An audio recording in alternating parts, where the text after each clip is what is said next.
సీమోన్ అనే ఒక ఆయన యేసుక్రీస్తు ప్రభు వారిని తన ఇంటికి ఆహ్వానించారు, భోజనానికి ఆహ్వానించారు. ఆయన ఆహ్వానించిన కారణము ఒకవేళ చూస్తే ఎలా ఉంటుందంటే, యేసుక్రీస్తు ప్రభువుని మా ఇంటికి వచ్చాడు అని ఒకవేళ డాబుగా దర్పంగా చూయించుకోవటానికి, యేసుక్రీస్తు ప్రభు వారు అంతటి వారు మా ఇంటికి వస్తే మా ఇంటికి గౌరవం వస్తుంది, నాకు కూడా విలువ పెరిగిద్ది అని చెప్పి అనుకున్నాడేమో. ఎందుకంటే ఆయన యాటిట్యూడ్ చూస్తే, ఆయన ప్రవర్తన చూస్తే అలాగే అనిపిస్తుంది. సీమోన్ అనే ఒక ఆయన యేసుక్రీస్తు ప్రభు వారిని ఇంటికి పిలిచిన తర్వాత యేసుక్రీస్తు ప్రభు వారు సీమోను ఇంట్లో ఉన్నాడని ఒక స్త్రీ తెలుసుకుంది. ఆ స్త్రీ పేరు బైబిల్లో ఆ సందర్భంలో లేదు, కానీ ఆమెను గూర్చిన సాక్ష్యం అక్కడ రాయబడి ఉంది. పాపాత్మురాలైన స్త్రీ అన్నమాట. ఆ స్త్రీ యేసుక్రీస్తు ప్రభు వారు పలానా సీమోను అని ఆయన ఇంట్లో ఉన్నాడని తెలుసుకొని అక్కడికి ఏమి తీసుకుని వచ్చింది? అత్తరు తీసుకొని వచ్చింది. మీరు ఒకసారి లూకాసు వార్త 7వ అధ్యాయం చూడండి. లూకాసు వార్త 7వ అధ్యాయం 36వ వచనం నేను చదువుతాను, గమనించండి. పరిసయ్యులలో ఒకడు తనతో కూడా భోజనం చేయవలనని ఆయన అడిగాను. ఆయన పరిసయ్యుని ఇంటికి వెళ్ళి భోజన పంక్తిని కూర్చుండగా ఆ ఊరిలో ఉన్న పాపాత్మురాలైన ఒక స్త్రీ యేసు పరిసయ్యుని ఇంట భోజనంలో కూర్చున్నాడని తెలుసుకొని ఒక బుట్టిలో అత్తరు తీసుకొని వచ్చింది. ఏం తీసుకొని వచ్చింది? కొంతమంది కాళ్ళు వెనక్కి చాపుకొని కూర్చుంటారు కదండి. కొంతమంది ఇక్కడ ఎవరైనా వర్తించలేదు బహుశా. కాళ్ళు అంటే వాళ్ళు ముందుకుంటారు, కాళ్ళు వెనక్కి ఉంటాయి అన్నమాట. అలా యేసుక్రీస్తు ప్రభు అలా కూర్చున్నారు. అలా కూర్చుంటే ఆ స్త్రీ యేసుక్రీస్తు ప్రభు వారి ముందుకు వెళ్ళే ధైర్యం చేయలేదామె. యేసుక్రీస్తు ప్రభు వారి ముందుకు వెళ్ళే సాహసము, ధైర్యం ఆమెకు లేదు. కానీ వెనక తట్టు నిలవబడినట్లుగా బైబిల్లో స్పష్టంగా వ్రాయబడింది. ఆమె వెనుక తట్టు నిలిచి ఏం చేస్తుందో తెలుసా? ఆ అత్తరు ఆయన పాదాలకు పోస్తుంది. ఆమె ఏడుస్తుంది, వెక్కి ఏడుస్తుంది. ఏడ్చి ఆమె కన్నీళ్లు ఆ పాదాల పైన పడుతుంటే ఆమె తల వెంట్రుకలతో ఆ పాదాలను ఏం చేస్తుంది? తుడుస్తుంది. ఇంకా ఏం చేస్తుంది తెలుసా? ఆ పాదాలని ముద్దు పెట్టుకుంటుంది ఆమె. ఇదంతా ఆమె చేస్తుంటే అసలే ఆమెకి సాక్ష్యం లేదు, అసలే ఆమెకి ఏం లేదు. ఆమెకు ఒక ముద్ర వేశారు. ఈమె పాపాత్మురాలు, పాపం చేసుకొని బతికే స్త్రీ ఈమె. ఒక చేయకూడని ఒక వృత్తి, ఒక నీచమైన పని చేసుకొని బ్రతుకుతుంది. పాపాత్మురాలని ఒక సాక్ష్యం ఉన్న ఒక వ్యక్తి యేసుక్రీస్తు ప్రభు వారి పాదాలను కౌగులించుకొని ఆ పాదాలను ముద్దు పెట్టుకొని ప్రేమతో ఆమెకున్న ప్రేమనంతా అక్కడ కుమ్మరిస్తుంది. చూసే వాళ్ళకి అది ఇంకోలాగా కనిపిస్తుంది. సీమోను ఆ దృశ్యాన్ని చూసినప్పుడు ఆయన మనసులో అనుకున్నాడు, అసలు ఈయన ప్రవక్తేనా అనుకున్నాడు. ఏమనుకున్నాడు? అసలు ఈ యేసుక్రీస్తు ప్రభు అని ఆయన ప్రవక్తే అయితే ఆయన ముట్టుకుంటున్న ఈ స్త్రీ ఎంత పాపాత్మురాలో. ఇలాంటి స్త్రీని ఏం చేయాలి? చిచి అని తోలేయాలి కదా పక్కకి, ఏసడించుకొని పక్కకి తరిమేయాలి కదా ఇలాంటి వాళ్ళని. నేనైతే అలాగే చేస్తాను, ఎవరైనా అలాగే చేస్తారు.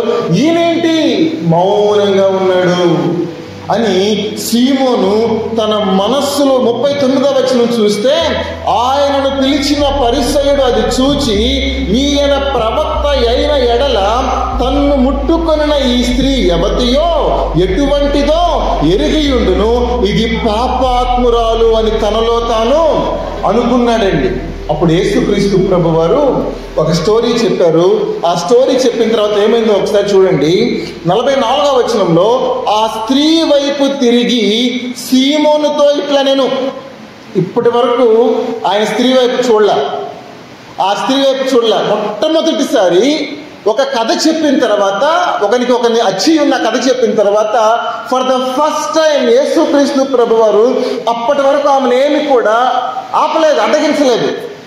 ఆమె పాదాలను ముద్దాడిని ఆమె తల వెంట్రుకలతో పాదాలు తుడుస్తుంది. Okay, well done, right, no issues, no worries. ఆమె అత్తరు పోస్తుంది. ఓకే, యేసుక్రీస్తు ప్రభు వారు it seems that he is accepting. యేసుక్రీస్తు ప్రభు దాన్ని అంతా అంగీకరిస్తున్నట్టుగా స్పష్టంగా అర్థమవుతుంది. ఒక టైం వచ్చింది, యేసుక్రీస్తు ప్రభు వారు వెనక్కి తిరిగి ఆమెను చూసి ఆమె పక్షంగా మాట్లాడుతున్నాడు. మీకు ఒక విషయం చెప్పాలండి. ఆ ఇంట్లో జరిగిన సంఘటన, ఆ స్త్రీ వచ్చింది, వెళ్ళింది, కానీ ఆ స్త్రీ నోరు తెరిచి ఒక్క అక్షరం కూడా మాట్లాడలేదు. మీరు చదవండి తర్వాత ఆ సందర్భం అంతా. ఆమె వచ్చింది, ఆమె వెళ్ళింది, కానీ ఎక్కడే కానీ ఆమె నోరు తెరిచి ఒక్క అక్షరం ముక్క కూడా మాట్లాడలేదు. ఏ అని కానీ, బి అని కానీ, సి అని కానీ, డి అని కానీ ఒక అక్షరం కూడా మాట్లాడలేదు. కానీ ఆమె పక్షంగా మాట్లాడింది ఎవరో తెలుసా అండి? యేసుక్రీస్తు ప్రభు వారు మాట్లాడారు. ఆమె పక్షంగా వాదించాడు. ఆమెను పాపాత్మురాలు అన్న వాళ్లతో ఆయన వాదించి ఒక మాట అంటాడు, నేను నీ ఇంట్లోకి వచ్చాను, ఒక చెంబు నీళ్ళు ఇచ్చావా కాళ్ళు కడుక్కోవడానికి? నేను నీ ఇంట్లోకి వచ్చాను, నన్ను ముద్దు పెట్టుకున్నావా? నేను నీ ఇంటికి వచ్చాను, నూనె తల అంటావా? డాబుగా నన్ను నీ ఇంటికి పిలుచుకున్నావు, కానీ నువ్వు చేయవలసిన దాంట్లో ఏదన్నా నువ్వు చేసావా? నేను అబ్జర్వ్ చేయననుకున్నావా? నేను అన్నీ అబ్జర్వ్ చేస్తున్నా. నువ్వు నీళ్ళు లేదు, ఆమె కన్నీళ్ళు ఇచ్చింది. నువ్వు నూనె తీసుకొని రాలేదు, ఆమె అత్తరు తీసుకొని వచ్చింది. నువ్వు కనీసం నా నుదురైనా ముద్దు పెట్టుకోలేదు, ఆమె నా పాదాలు ముద్దు పెట్టుకుంది. సీమోను, ఆమె నన్ను విస్తారముగా ప్రేమిస్తుంది. ఈ స్టోరీ ఎందుకు చెప్పానో తెలుసా? నేను ఆ పాపాత్మురాల గురించి చెప్పడానికి చెప్పలా ఈ స్టోరీ అంతా. నేను సీమోను గురించి చెప్పడానికి చెప్పా. ఎందుకు చెప్పానంటే, సీమోను పిలుచుకున్నాడు, కానీ ప్రభువుని గణపరచలేదు, ప్రభువుని గౌరవించలేదు, చేయాల్సినవి చేయలేదు. తన స్వార్థం కోసం పిలుచుకున్నాడు, కానీ ప్రభువుని గౌరవించవలసిన రీతిగా నీళ్లు ఇవ్వలేదు, కనీసం గౌరవ సూచకంగా ముద్దు పెట్టుకోలేదు, తలంటనూ లేదు. ప్రభు అన్ని కూడా పాయింట్ అవుట్ చేసి మరీ చెప్పాడు, నువ్వు ఇలా చేయలేదు, ఇలా చేయలేదు, ఇలా చేయలేదు, ఇలా చేయలేదు. నీ ఇంట్లో ప్రభు ఉన్నాడా? ఆయన ఎంత మాత్రం గౌరవిస్తున్నామో నిద్రలేసిన దగ్గర నుంచి. కొంతమంది నిద్రలేసిన దగ్గర నుంచే సినిమా పాటలు పెట్టేస్తారు ఇంట్లో. ఇప్పుడు బ్లూటూత్లు వచ్చినాయిగా, బ్లూటూత్లు స్పీకర్లు వచ్చాయిగా, దాని బదులు దేవుడి పాటలు పెట్టి దేవుడిని సన్మానించవచ్చుగా. దేవుడు గమనించడం అనుకుంటున్నారేమో కదా మీరు. నీ ఇంట్లో నీ ప్రభు ఉంటే ఆయన అన్ని గమనిస్తాడు. సీమోను ఇంట్లో ప్రతిదీ కూడా ఆయన గమనించాడు. పాయింట్ అవుట్ చేసి, సీమోను పిలిచావు, కానీ నువ్వు ఇవన్నీ నాకు చేయలేదు. కుటుంబ ప్రార్థన చేసుకుంటున్నావా? ఆయన గమనిస్తున్నాడు. ఇంట్లో కీర్తనలు పాడుతున్నావా? ఆయన గమనిస్తున్నాడు. స్తుతి ఆరాధన చేస్తున్నావా? ఆయన గమనిస్తున్నాడు. నీ బిడ్డలకు దేవుని గురించి చెప్తున్నావా? మరి నీ ఇంట్లో ప్రభు ఎలా ఉండాలి? ఎందుకు ఉండాలి? సీమోను, ఎంత నువ్వు చేసావా? ఏది నీ ప్రేమ? పటాలు పెట్టుకోవటం కాదు, ఈ ఇంటికి అధిపతి ప్రభువే అని 4-5 బైబిళ్ళు పేర్చుకోవటం కాదు అరమరాల్లో కాదండి. మిమ్మల్ని గాయపరచాలని, గద్దించాలని చెప్పట్లేదు. వాక్యానుసారంగా సీమోను ప్రభు ఇంటికి పిలిచాడు, కానీ అవమానించాడేమో. సీమోను గురించి చెప్తున్నాను నేను. మీ గృహాల్లో ప్రభువుని ఎంత మట్టుకు గణపరుస్తున్నారండి? నువ్వు మోకాళ్ళేసి ప్రార్థించే ఒక గది నీకుందా? నీ పరిశుద్ధ గ్రంథం ఎక్కడుంది? టీవీ పైన పెట్టేశావా? ఎక్కడ పెడుతున్నావు దీన్ని? దానికి ఇవ్వాల్సిన రెవరెన్స్, గౌరవము నువ్వు పరిశుద్ధ గ్రంథానికి ఇస్తున్నావా? దేవుని సంఘానికి నువ్వు సమయానికి బయలుదేరి వస్తున్నావా? ఆయన ఒకవేళ నీ ఇంట్లో ఉంటే ఆదివారం నిన్ను గమనించడా? నువ్వు ఆదివారం 10 గంటలకు ఆరాధన అయితే నువ్వు ఎన్ని గంటలకు వెళ్తున్నావో దేవుడు చూడడనుకుంటున్నావా? నువ్వు వినడనుకుంటున్నావా? నీ మాటలు దేనికి ప్రాముఖ్యత ఇస్తున్నావు? నేను ఇదంతా చెప్తుంది మార్త గురించి చెప్పడానికి చెప్పాను. ఇదంతా మార్త యేసుక్రీస్తు ప్రభువుని ఇంట్లోకి పిలిచింది, కానీ ప్రభువు యొక్క మనస్సును ఆమె గుర్తెరగలేకపోయిందండి. ప్రభువు చెప్పాడా బిర్యానీ చేయమని? ప్రభువు చెప్పాడా గులాబ్ జామ్ చేయమని? ప్రభువు చెప్పాడా అమ్మా అవన్నీ చేయమని? విస్తారమైన పనులు పెట్టుకుందంట మార్త. ఏం పెట్టుకుందంట? విస్తారమైన పనులు. దేనికి విలువ ఇవ్వాలో, దేనికి విలువ లేని దానికి విలువిస్తుంది మార్త. చదవండి ఒకసారి 10వ అధ్యాయము, లూకాసు వార్త 10వ అధ్యాయము. సీమోను లాంటి ఒక వ్యక్తి మనకి ఇక్కడ కనిపిస్తుంది. 39వ వచనం 38వ వచనం మనం గమనిస్తే, అంతటా వారు, చదవండి అమ్మా, ఆయన యొక్క గ్రామంలో ప్రవేశించను. మార్త అను ఒక స్త్రీ ఆయనను ఏం చేసిందంట? She is the one who has invited Jesus into her house.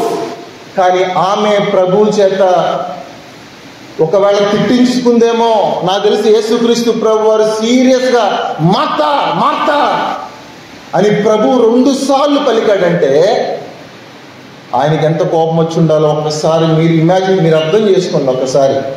ఆమె యేసు ప్రభుని ఇంట్లో చేర్చుకుంది, కానీ ఏది ఉత్తమమో ఆమెకు తెలియదు, ఏది అవసరమో ఆమెకు తెలియదు, మార్తకు తెలియదు. ఈ రోజున ప్రేమైన దేవుని బిడ్డలారా, ఇక్కడ కూర్చున్న మనము ప్రభువుని ఇంట్లో చేర్చుకోవడానికి చేర్చుకుంటున్నాము, కానీ ప్రభువుని గణపరుస్తున్నామా మన ఇంట్లో? మన ఇంట్లో మనం మాట్లాడుకునే మాటలు బైబిల్ గ్రంథంలో పత్రికల్లో చాలాసార్లు పౌలు గారు రాస్తారు కదా, పోకిరి మాటలు అంట. ఏం మాటలు? కొలసీ పత్రికలో రాస్తారు కదా, అన్ని జనుల గురించి రాస్తూ వారైతే సిగ్గులేని వారై ఉండి అంధకార సంబంధమైన మనస్సు గలవారై అని చెప్పి, చెడిన మనస్సు గలవారని చెప్పి వాళ్ళ గురించి రాస్తూ వాళ్ళు పోకిరి మాటలు మాట్లాడుకుంటారంట, సరసోక్తులు మాట్లాడుకుంటారంట. మన కుటుంబాల్లో యెహోషువ ఏమంటాడు? నేను నా ఇంటి వారు యెహోవాను సేవిస్తా. మీ గురించి నాకు తెలియదు, ఇశ్రాయేలులారా మీ గురించి నాకు తెలియదు, మీ గురించి మీ ఇష్టం, మీరు ఎవరిని సేవిస్తారో వారిని సేవించండి, బట్ నేను నా ఇంటి వారు యెహోవాను సేవిస్తాము. ఈ రాత్రి ఒక ప్రశ్న ఏంటంటే, నీ ఇంట్లో నువ్వు ప్రభువుని చేర్చుకున్నావా? ఫస్ట్ ఆఫ్ ఆల్ ఒక శతాధిపతి అంటాడు, ఆయన్ని నా ఇంట్లోనికి రానియొద్దు అంటాడు. ఏమంటాడు? నా ఇంట్లోకి థింగ్స్ ఆర్ డిఫరెంట్. ఆ సందర్భము వేరే విధంగా అయి ఉండొచ్చు, కానీ ఒక మాట మీతో చెప్తాను. ఆయన కనీసం యేసుక్రీస్తు ప్రభువారు ఆయన ఇంట్లోకి వెళ్ళటానికి సిద్ధపడి బయలుదేరి వెళ్తుంటే ఆయన ఒక కబురు పెట్టి, ఆయన రావద్దనండి మా ఇంటికి, ఆయన రావద్దనండి మా ఇంటికి. ఇక్కడ ఒక కారణం ఉంది, ఒక అద్భుతమైన కారణం ఉంది. He's a man of faith. ఆయన విశ్వాస సంబంధమైన మనిషి. ఒక మాట చెప్పాలని అంటాడు, కానీ ఒక మాట నేను చెప్తున్నాను, ఇది జస్ట్ మీరు దీన్ని మర్చిపోండి. ప్రభువు తన ఇంట్లో కాలు పెట్టి అర్హతను ఆయన కోల్పోయాడు. రోజు సాక్షాత్తు యేసుక్రీస్తు ప్రభువే తన ఇంట్లోకి రావడానికి సిద్ధపడి బయలుదేరిన వ్యక్తి రాకుండా ఆగిపోయాడు. ఈరోజు నీవు ప్రభువుని ఇంటికి పిలువు. సీమోని పిలిచాడు, మార్తా పిలిచింది, గుడ్, వెల్, పిలవండి. కానీ ప్రభువుని సన్మానిద్దాం. మన ఇంట్లో ఏం చేద్దాం చెప్పండి? ప్రభువుని ఏం చేద్దాం చెప్పండి? గట్టిగా ఇంకొకసారి చెప్పండి, ఏం చేయాలి? మనం ఎక్కువగా ఈ మధ్య యాప్స్ వచ్చేసినాయి కదా, నెట్ఫ్లిక్స్ అని, జియోలో కూడా ఇది వచ్చింది కదా, జియోలో ఒకటి వచ్చింది, అమెజాన్లో ప్రైమ్ వచ్చింది, ఇంకా అవన్నీ మాకేం తెలుసండి అంటారేమో. అవి తీసుకుంటే ఏమైందంటే సినిమాలు చూడవచ్చు, విచ్చలవిడిగా సినిమాలు చూడవచ్చు అన్నమాట. ఇక ఫ్రీగా సినిమాలు వేస్తూ ఉంటారు, ఏది కావాలంటే అది. డ్రామా ఒకటి, ఇక లవ్ అని ఒకటి, రకరకాల విభాగాల్లో సినిమాలు వస్తూ ఉంటాయి. ఇక రాత్రి మగళ పెట్టుకొని చూసేవాళ్ళు ఉంటారు, సీరియళ్ళు చూసేవాళ్ళు ఉంటారు. దేవుడు గణపరచబడడు మీ ఇంట్లో, దేవుడు సన్మానించబడడు మీ ఇంట్లో. మీ ఇంట్లో ఆరాధన సంబంధించిన శబ్దం వస్తే సంతోషమే, సినిమాలకు సంబంధించిన శబ్దాలు వచ్చాయనుకోండి, ఏంటండి ప్రభువుకి నీ వలన ఉపయోగము? ఆయన స్వార్థం ఇచ్చి నిన్ను కొనుక్కొని కానీ సంఘంలో చేర్చినందుకు నువ్వు సాధారణ సంబంధిగా ఇంట్లో జీవిస్తే ఏంటి ప్రయోజనము? మార్త ఆయన ఇంట్లోకి చదవండి ఒకసారి, లూకా సువార్త 10వ అధ్యాయము 39వ వచనం చదువుతారండి. ఆమెకు మరియా అను సహోదరి ఉండెను. ఈమె ఏం చేస్తుందంట చెప్పండి? ఈమె ఏం చేస్తుంది? యేసు పాదముల యొద్ద కూర్చుండి ఆయన బోధ వినుచుండెను. ఒకసారి చెప్పండి, యేసు పాదములనండి. కొంతమంది ఈ పేరు పెట్టుకుంటారు కదా, కొంతమంది ఈ పేరు పెట్టుకుంటారు కదా, యేసు పాదం అంటారు, పెట్టుకుంటారు కదా. ఈమె ఏం చేస్తుందో తెలుసా అండి? మరి ఏం చేస్తుందో తెలుసా? యేసు పాదాల దగ్గర కూర్చొని, యేసు పాదాలు. యోహాను యేసు ప్రభుకి ఇష్టమైన ప్రియమైన శిష్యుడు యోహాను. ఏ పత్రిక రాశాడు చెప్పండి? యోహాను ఏ పత్రిక రాశాడు చెప్పండి? యోహాను యేసు ప్రభు రొమ్మున అనుకునేవాడు కదండి. ఆయన ఏ పత్రిక రాశాడు అమ్మా? యోహాను పత్రిక. Very good. ఇంకా wonderful wonderful. 1 John, 2 John, 3 John అవి రాశాడు. But I'm just waiting for that one book. ప్రకటన గ్రంథం. ప్రకటన అంటే ఏంటో తెలుసా? ఫుట్నోట్లో ఏముంటుందో తెలుసా? ప్రత్యక్షత అని ఉంటుంది, రెవల్యూషన్ అని ఉంటుంది. ప్రకటన గ్రంథం, ప్రత్యక్షత గ్రంథము ఆయన రాశాడు. ఆయన మొదటి అధ్యాయంలో యేసు క్రీస్తు ప్రభువారి యొక్క దర్శనాన్ని, మనుష్య కుమారుని పోలినప్పుడు ఆయన చూశాడు. ఆయన తల వెంట్రుకలు ఎలా ఉన్నాయి, ఆయన ముఖం ఎలాగుంది. ఒకసారి రండి, ఒకసారి ప్రకటన గ్రంథం చూడండి. ఒకసారి ప్రకటన గ్రంథము మొదటి అధ్యాయంలో చూడండి ఈ విలువైన మాటలు. 14వ వచనం చూడండి.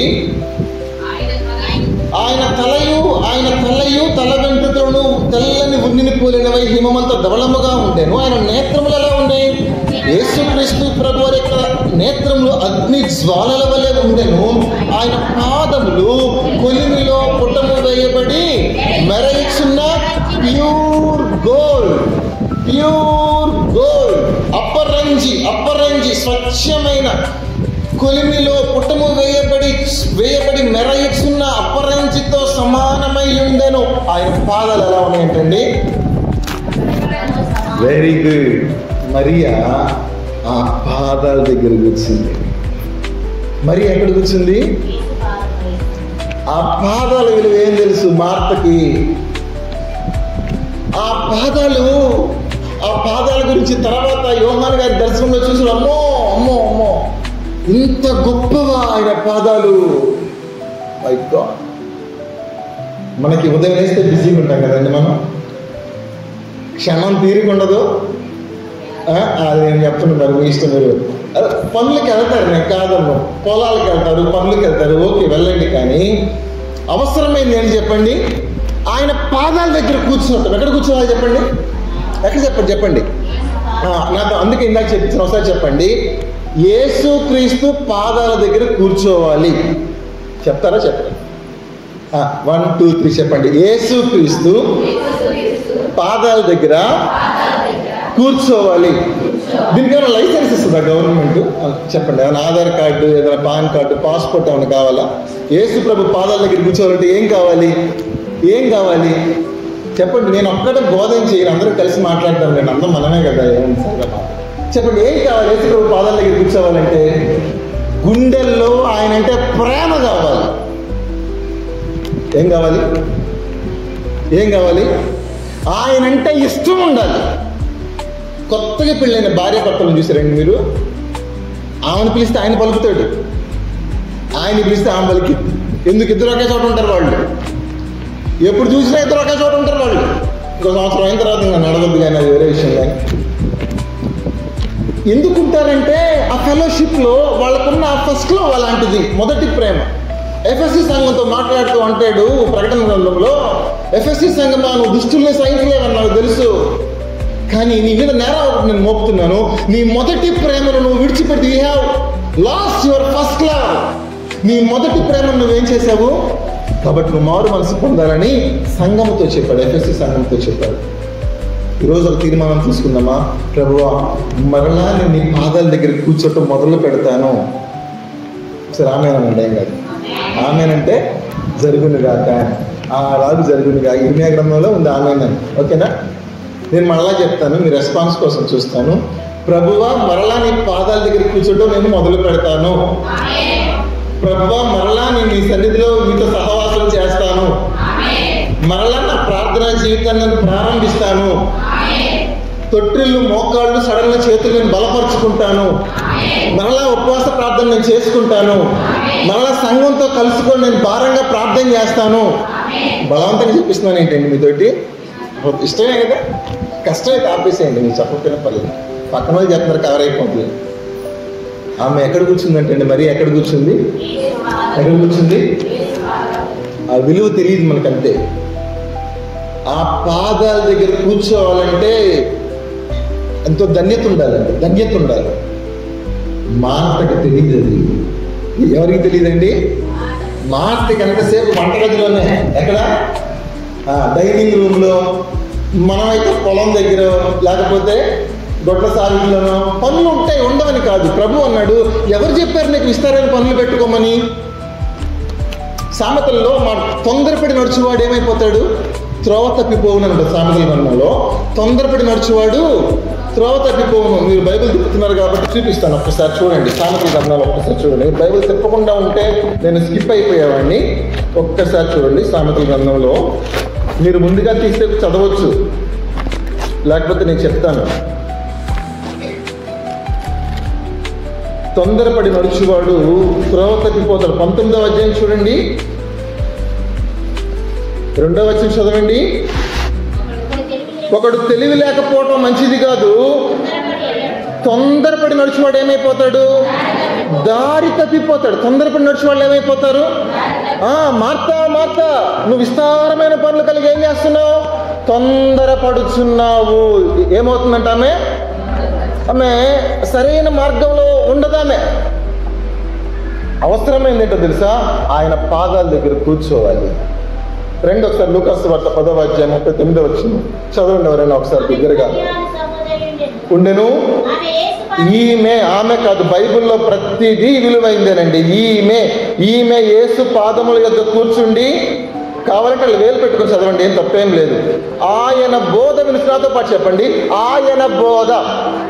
ఒక్కసారి చెప్పండి, ఆయన బోధ. ఇంకొకసారి ఆయన బోధ. కొంచెం సౌండ్ పెట్టి, నా సౌండ్ అయిపోయింది, ఇంకొంచెం సౌండ్ పెట్టి, ఆయన బోధ. ప్రపంచం అంతటికి ఇదే ప్రాబ్లం, ఆయన బోధే ప్రాబ్లం. సర్వ ప్రపంచానికి ఇప్పుడు ఇదే అడ్డుబండి.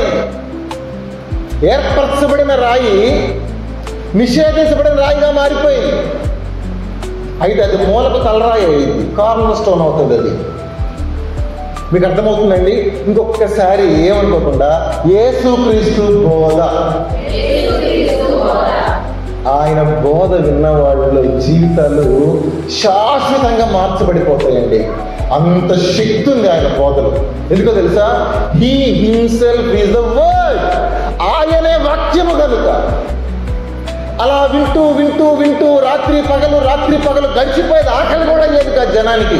ప్రభు అనేవాడు, వీళ్ళు అనేక దినాలుగా నా యుద్ధం ఉన్నారు, వీళ్ళని పంపడానికి నాకు మనస్సు లేదు, మార్గంలో మూర్ఛిల్లిపోతారేమో, వాళ్ళకి ఏమన్నా పెట్టండి. అంత పవర్ఫుల్గా ఉండేది యేసుక్రీస్తు బోధ. ఆయన బోధ వింటుందంట. ఎవరు? మరియా. మీకు తెలుసా ఆయన బోధ యొక్క విలువ?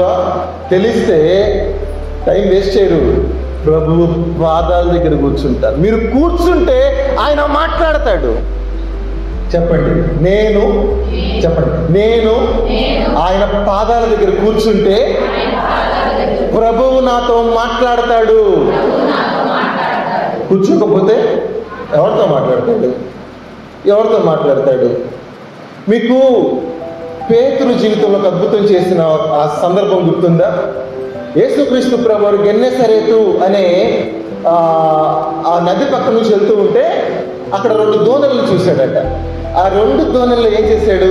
సీమోను పేతురుదైన ఒక దోణ ఎక్కి కూర్చొని ఏం చేశాడు? లోపలికి కొంచెము త్రోయమని చెప్పి ఏం చేశాడు? చెప్పండి, ఎవరు చెప్తారు చూద్దాం. ఇప్పుడే స్పాట్లో 50,000 పరలోకంలో డిపాజిట్ చేస్తా. చెప్పండి, ఏం చెప్పాడు? లోపలికి త్రోయమని ఏం చెప్పాడు? అమ్మా వల వేయమన్నాడా? Very good. సిస్టర్ ఏం చెప్పిందంటే వల వేయమని. ఇంకెవరు చెప్తారు? ఒకసారి టైం లేదు, త్వరగా చెప్పండి. ఏం చెప్పాడు? అంతే కదా, వల వేయమని. ఒకసారి చూడండి, అది లూకాసు వార్తలోనే ఉంది కదా. లూకాసు వార్తలోనే 5వ అధ్యాయం చూడండి. లూకాసు వార్త 5వ అధ్యాయము 3వ వచనం చూడండి. ఆయన ఆ దోణెలలో సీమోనుదైన ఒక దోణి ఎక్కి దరి నుండి కొంచెం త్రోయమని అతన్ని అడిగి కూర్చుండి దోణిలో నుండి జనసమూహములకు. మీకు వచ్చింది తెలుసా అండి? ఫస్ట్ ఆయన వల వేయమని అద్భుతం చేయడానికి ఉపక్రమించలేదు, కానీ the very first thing that he had did, ఆయన ఏం చేశాడో తెలుసా? ఫస్ట్ బోధించాడు, ఆ తర్వాత అద్భుతం చేశాడు. మొదట ఆయన అద్భుతం చేయటానికి సీమోను పేతురుని కుడి పక్కన వల వేయి అని చెప్పలేదు.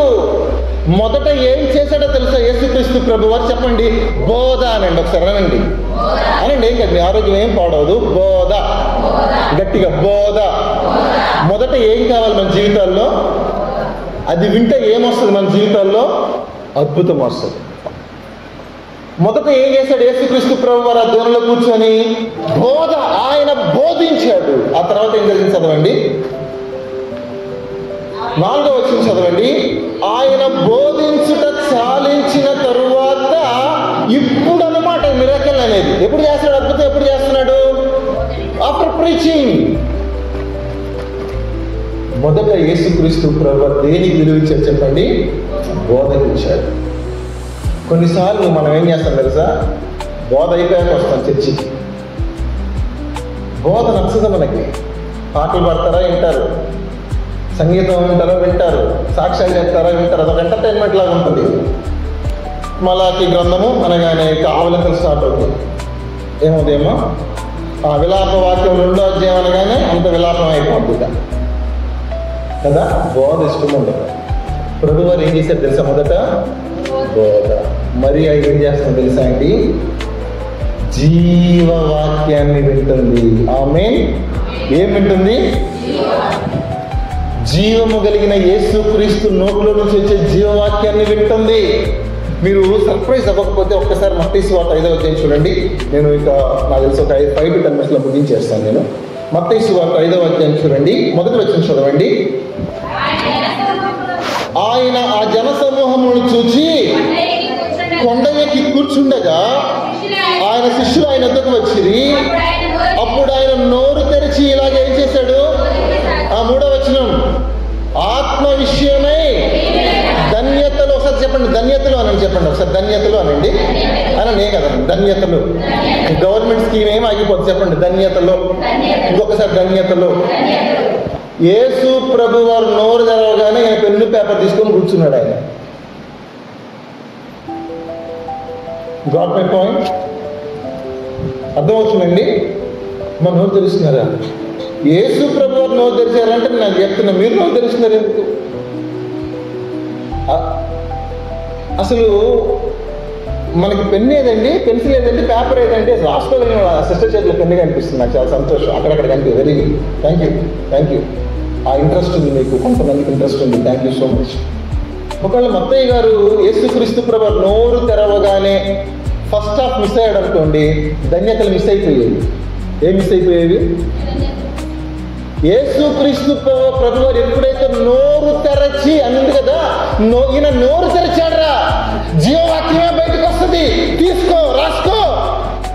అలా చేస్తేనే ఈరోజు బైబిల్ గ్రంథం ధన్యతలు వచ్చాయి. సుదీర్ఘమైన కొండ మీద ప్రసంగం. అది ఎన్ని అధ్యాయాలు ఉంటుందో తెలుసా మీకు మత్తయి సువార్తలో? అదంతా రాయబడిందంటే వాళ్ళు ఎంత కీన్గా ప్రభు చెప్పే మాటలు ఎంత లక్ష్యం ఉంచారు, శిష్యులు కానీ జనం కానీ. నేను ఒక విషయం చెప్తానండి. యేసుక్రీస్తు ప్రభు బోధ మన జీవితాల్లో బ్రతికిస్తుంది. నీ వాక్యమే నన్ను బ్రతికించెను, బాధలలోనే నడిచెను. నీ వాక్యమే నన్ను బ్రతికించెను,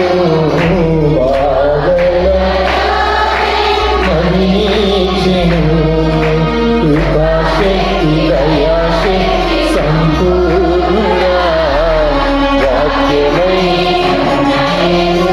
వందనమయ్యా. కృపాశక్తి దయాశక్తి సంపూర్ణ వాక్యమై వందనమయ్యా. ఒకసారి రండి, లూకాసు వార్త 10వ అధ్యాయం 40వ వచనం చదువుతున్నాం. మార్త విస్తారమైన పని పెట్టుకున్న చేత తొందరపడి ఆయన యొద్దకు వచ్చి, ప్రభువా, నేను ఒంటరిగా పని చేయుటకు నా సహోదరి నన్ను విడిచిపెట్టినందున నీకు ఏమి లేదు, నీకు చింత లేదా? ఈ పదం ఇంకొకరు వాడారు యేసు ప్రభుతో. ఎవరు వాడారు చెప్పండి? ఇంకొక 25,000 వేస్తాను బ్యాంక్ ఆఫ్ హెవెన్లో. మళ్ళీ ఇక్కడ మీరు పాస్బుక్ చూసుకొని మళ్ళీ రేపు తీసుకెళ్ళలేదు బ్యాంక్కి. 25,000 బ్యాంక్ ఆఫ్ హెవెన్లో. నీకు చింత లేదనే పదం ఎవరు వాడారు చెప్పండి? ఇంకొక యేసు ప్రభుతో మాట్లాడిన వాళ్ళే మాట్లాడారు. ఎవరు చెప్పండి? అమ్మా శిష్యులు. Very good. ప్రభువా మేము నశించిపోతున్నాము, నీకు ఏమి లేదు. ఆయన వచ్చినందుకు నశించిన దానిని వీళ్ళేమంటారు తెలుసా? మేము నశించిపోతున్నాం, నీకేమి లేదు. ఆయన కోపం వచ్చింది. అల్ప విశ్వాసులారా ఏమన్నాడు? ఆయన కోపం వచ్చింది. మార్తా ఎవరు పెట్టుకోమన్నారు పనులు? అసలు నీ ఇంటికి వచ్చింది ఎవరో నీకు తెలుసా? నీ ఇంట్లో నువ్వు ఆహ్వానించింది ఎవరో నీకు తెలుసా? నేనెవరో నీకు తెలుసా? ప్రభు అంటాడు, ఏమంటాడు తెలుసా? నిన్ను దాహమున కిమ్మని అడుగుచున్నవాడు ఎవడో నీకు తెలిస్తే నువ్వే ఆయన అడుగుతావు. ఎక్కడుంది? యోహాను సువార్త 4లో ఉంది ఈ మాట. సమరయ స్త్రీతో ప్రభు అంటాడు, నిన్ను దాహానికి అడుగుతున్న ఎవరో అసలు నీకు తెలిస్తే నువ్వే ఆయన అడుగుతావు జీవజలం అని చెప్పాడు ప్రభు.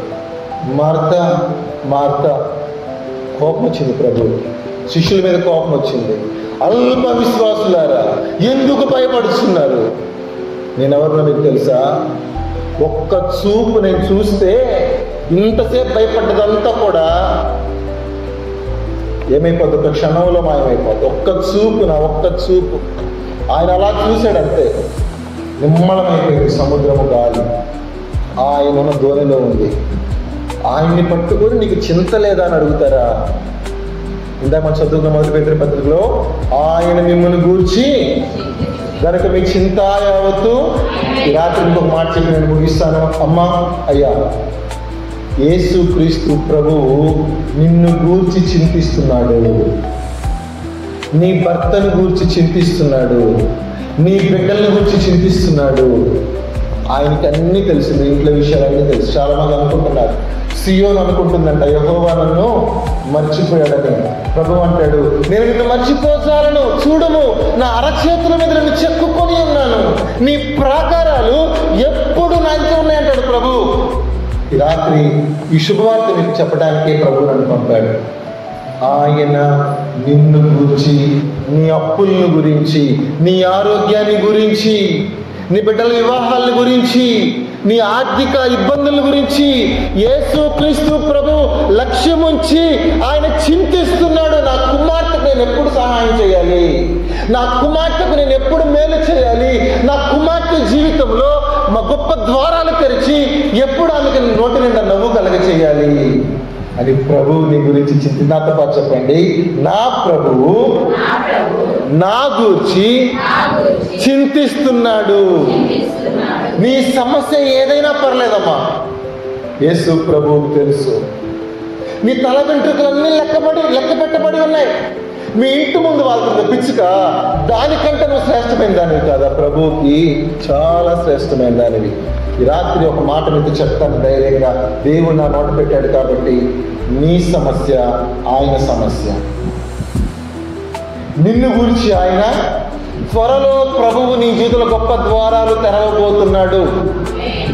ఎందుకంటే చెప్పచ్చుగా, త్వరలో ప్రభు నీ అద్భుతం చేయబోతున్నాడు. నీ చింతలన్నీ ఆయన తీర్చబోతున్నాడు. Thank you. నమ్మినందుకు థ్యాంక్ యూ. నమ్మితే ఏం చూస్తారు? ఈ మాట కూడా ఆమెతోనే చెప్పాడు, మార్తతోటే చెప్పాడు. నమ్మితే దేవుని మహిమను ఎప్పుడు చెప్పాడు? వాళ్ళ బ్రదర్ చనిపోయి సమాధిలో పెట్టిన తర్వాత సమాధి రాయి తీయొద్దు అంటే. నేను ముగిస్తున్నాను. చూడండి, లూకాసు వార్త 10వ అధ్యాయం ఒక మాట చదువుకున్నాను. లూకాసు వార్త 10వ అధ్యాయంలో 41వ వచనము. అందుకు ప్రభువు, మార్తా మార్తా, అనేకమైన పనుల గురించి కానీ అవసరమైంది ఓన్లీ వన్, అవసరమైంది ఒక్కటే. అదేంటి? ఆయన పాదాల దగ్గర కూర్చొని. ఏంటమ్మా ఆయన పాదాల దగ్గర కూర్చొని? ఒకసారి భగత్ సింగ్ గారు అమెరికాకి వెళ్ళారు మీటింగ్స్లో వాక్యం చెప్పడానికి. ఆయనతో పాటు ఇంకొంతమంది ప్రఖ్యాతి చెందిన దైవజనులు కూడా పిలిచారు. అంత గొప్ప సభలు అమెరికాలో దైవజనులు కదా, వాళ్ళకి ఒకే రూమ్స్ ఇచ్చారు. వాళ్ళంతా ఒకే రూమ్స్లో ఉన్నారు. వాళ్ళల్లో ఒక దైవజనుడు పడుకునే ముందు చూస్తే భగత్ సింగ్ గారు మోకాళ్ళకి ప్రార్థన చేసుకుంటున్నాడట. మరలా పడుకున్నాడు ఈ దైవజనుడు. ఆ ప్రార్థన చేసుకుంటున్నాడు అంటే పడుకునే ముందు ప్రార్థన చేసుకోవడం అలవాటు ఏమో అని చెప్పి పడుకున్నాడు. కాసేపు అయ్యాక ఎందుకు మెలకు వచ్చి చూస్తే భగత్ సింగ్ గారు ప్రార్థన చేసుకుంటానే ఉన్నాడంటే, మరి ఇంకా ప్రార్థన చేసుకుంటున్నాడా అనుకుని మళ్ళీ ఈ నిద్రలోకి వెళ్ళిపోయాడు. ఉదయాన్నే లేచి చూస్తే ఇంకా ప్రార్థన చేసుకుంటూనే ఉన్నాడంటే భగత్ సింగ్ గారు. ఆయనకు అర్థమైంది, భగత్ సింగ్ గారు రాత్రి పడుకోలేదంటండి. ఆ రాత్రంతా ఆయన ప్రభు పాదాల దగ్గర కూర్చొని ఉన్నాడు. అందుకేనేమో గొప్ప ఉద్యమం వచ్చింది ఆయన ద్వారా ప్రపంచంలో. వేల వేల సియోను మందిరాలు కట్టబడ్డాయి. ఒక క్రమాన్ని, వారి క్రమాన్ని ఆయన నేర్పించాడు.